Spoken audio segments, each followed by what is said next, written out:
What's going on YouTube? It's your boy Derby Wormy. I'm coming at you with a little bit of an interesting video, not so much as what I've been talking about in some pop culture stuff, but some ramification things and some consultancy things that we've been seeing more and more popping up within the video game spaces.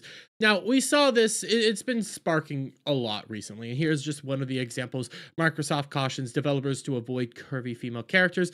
This came out via a new consultancy thing that Microsoft is implying that is 100% optional. You don't have to do it. You don't actually have to even force yourself to go through with it. But if you want your game on our stores or anything like that, you need to follow through with these consultancy things, and a lot of them were more representation, a lot of DEI stuff, and no curvy women, and men being kind of more effeminate in the long run of how they design their video games. We also recently saw a report Call of Duty developers, Activision installs DEI officers on every development team to ensure the message is propagated.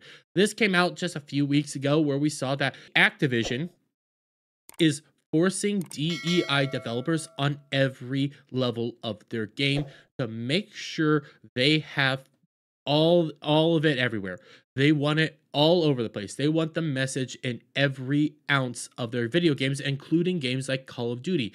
They want you to know what type of messaging is going in there. They want you to take the messaging, even in Call of Duty, where the whole premise is, I want to go boom, boom, okay? I want to go run around with boom, boom sticks and go boom, boom, boom, okay? That's all it is. But no, we must have the message within even Call of Duty itself. Well, we have a new one. Unreal Engine coding standards require video game studios to use inclusive language in programming and documentation. That's right. Here's a new one that, as a guy who at one point in time honestly did want to become a game developer, wanted to work on games, help the narrative side, I learned how to code, I learned a lot of aspects of video game development, all this stuff. It really is disturbing to see this, because now you're going so far as trying to rewrite how coding works for the sake of diversity. That's how it is. That there's file names, there's file asset names, and they want you to change it to be more inclusive and less descriptive and understand what's actually going on here. They're trying to manipulate even coding language now. So when you go through this, it's really interesting. And proving that identity politics have quite literally speeded into the very DNA of video games, Epic Games has taken to encourage developers who use their popular Unreal Engine to employ inclusive language in their respective titles' programming codes. Take note there. Founding a Comics is saying, well, they're encouraging you to do this. They want you to do this. But again, similar to what happened here with Microsoft, we're going to encourage you to take these things, but if you don't do it, you're not going to get what you want. Yeah, that's how their encouragement works. But let's keep going on. First added to the engine's official coding standards with the April 2022 release of the tool's 5th version, and recently brought to light courtesy of April 2024 update. This new inclusive word choice clause sees Epic Games encourage users to use respective, inclusive, and professional language when writing or documenting a given piece of code. Word choice applies when you name classes, functions, data structures, types, variables, files, and folders, and plugins, explains Epic Games. It applies when you write snippets of user-facing text for the UI, error messages, and notifications. It also applies when writing about code, such as in comments and change list descriptions. So they're already describing to you what they want to have changed, okay? What they're describing is, here are your file names, here are your little ways to categorize everything and stuff like that. Maybe we should I'm gonna encourage you, okay? I'm gonna be encouraging you, and if you don't do what we say, we're gonna be throwing you out, but we're gonna be encouraging you to change some of the words, change some of the dialogue, change how it is to be more inclusive and less, bad, and things like that. And some of their reasoning doesn't make sense, but as we keep going on, do not use metaphors or similes that reinforce stereotypes. Examples include contrast black and white or blacklist and whitelist. They began, do not use words that refer to historical trauma or lived experiences of discriminations. Examples include slave, master, and nuke. For those of you who don't know, slave and master are actually like programming terms. They're full-fledged terms. I believe, I could be getting this one wrong. I believe there's even slave and master drives within your computer itself. So you're trying to take away actual terms that are descriptive in the way coding works because it's not inclusive enough. It's bad. You shouldn't be doing that, okay? It hurts people's feelings. I don't remember what nuke stands for, but I'm pretty sure there's other terms that reference nuke when you code garbage. But hey, let's stop doing that, okay? It's bad. It's bad. It's gonna hurt somebody's feelings just because there's a slave drive and a master drive. That's bad. That's hurtful language. Turning to gender-related language, Epic Games advises devs to refer to hypothetical people as they, them, and their, even in the singular, and anything that is not a person as it and its. For examples, a model, plugin, function, client, server, or any other software or hardware component. Wait. So let's say we have an asset of Aerith. We have Aerith right here. Let's go with this. I'm no longer to refer to Aerith as she. I'm to refer to Aerith as they, them, or their. Why? Oh, because it's bigoted. It's gendered language. We can't be using gendered language. We can't be using the actual descriptive terms of biology to help do this now, can we? It's bad, guys. It's bad. It's not inclusive enough. Further, users are asked to not assign a gender to anything that doesn't have one, nor use collective nouns like guys that assume gender, and also take care to avoid colloquial phrases that contain arbitrary genders like a poor man's ex. So when you're describing what this stuff is, when you're saying what this stuff is to refer to, when you're pointing out where this is supposed to lead us, we can't do that anymore because it's not inclusive enough. But again, guys, they're just encouraging. It's optional. It's optional. Just like with Microsoft stuff. Again, all this stuff here was optional. These were optional Microsoft tools that you could choose to use if you wanted to or not. But the thing is, it's always air quotes optionals. It's always air quotes encouraged. They encourage this at the beginning. They say it's optional at the beginning. As time goes on, they start making it mandatory. They start making it forced to do this. They're trying to do this to help manipulate and change language and the ways things are done. It gets a lot more intrusive and a lot more corrupt when they're doing it within programming and game development sides as well, because these terms refer to myriad of things. These terms are universal terms that across the world people are able to understand. People are able to understand these terms because it is a universal language. Coding, programming, these are universal languages that everybody can actually understand, and now you're trying to manipulate the universal language to push your agenda, your ideology over everything else.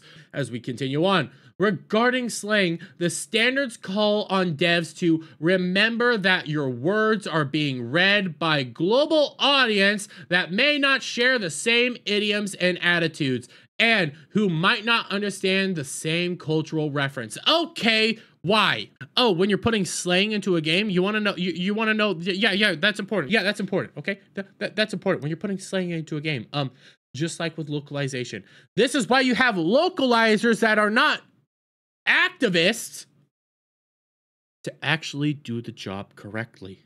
To go in there, make it more relatable for that audience so that they know what it is that they need to know. That's your job as a localizer.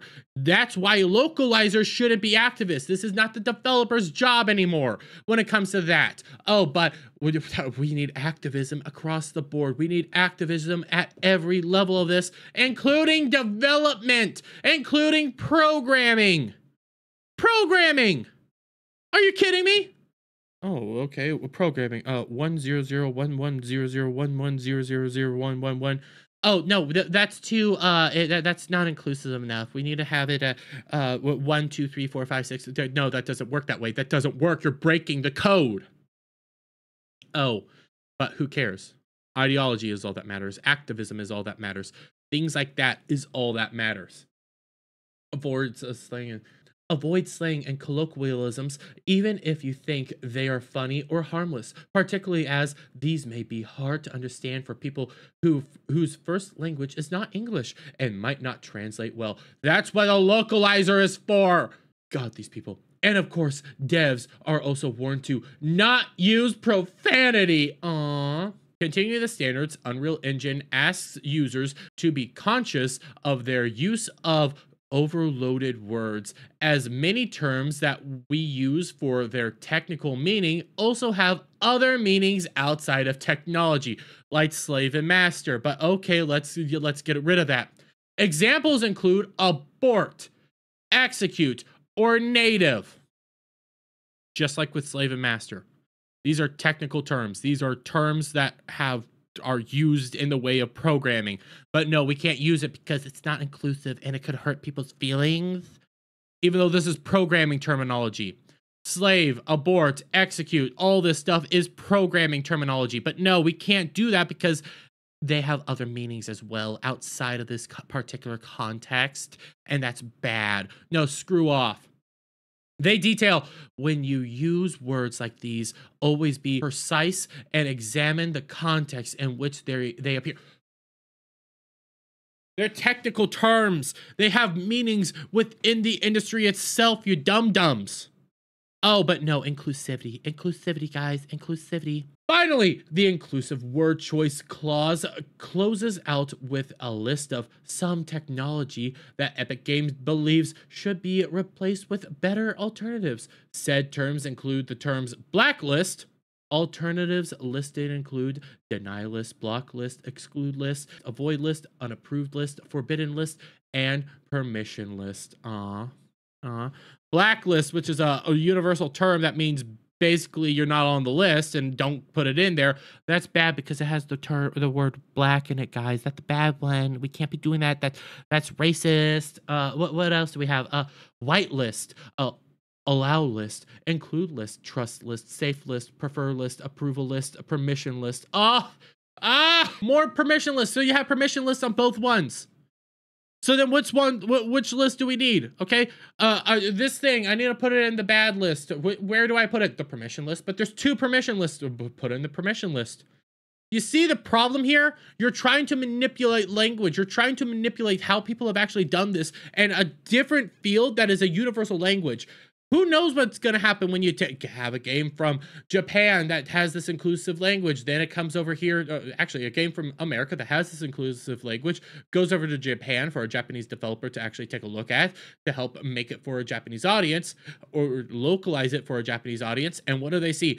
I can't read any of this. I don't know what's being said here. This is no longer the universal coding language. This is no longer universal ways of communication that we have established for years now. You see the problem with this? Oh no, but my message. Master, primary source, control template, reference, main, leader, original, base, and slave, secondary, replica, agent, follower, worker, cluster, node, locked, linked, and synchronized. Again, you're trying to manipulate coding language, a language that is universal, because your message is what matters most. That's what this is. That's what you're seeing here. Whether it's Microsoft, whether it's EA, whether it's now Unreal Engine and Epic Games, they want to push this now even into coding, which is even more harmful because everybody who's a coder understands coding language. They understand what all these terms mean, how they work, how they reference in each individual area. And when you're manipulating like this, you have now thrown a massive wrench into the coding side that is going to cause massive outcomes. You have just screwed up. You encouraging this have now screwed up countless video games being developed throughout all the world because my message is all that matters. That's what we're seeing here. This is more proof of DEI going off the rails, Bridge going off the rails, being forced to inject it in everyday lives. This is insane and just downright disgusting to watch. But I'm going to leave it there, guys. Let me get you guys' thoughts on all this down in the comments below. If you like this video, please give it a thumbs up, share it out with friends, hit that subscribe button, hit that notification bell for every time I put out a new video go live, guys. And I'll see you all on the next one. Bye for now.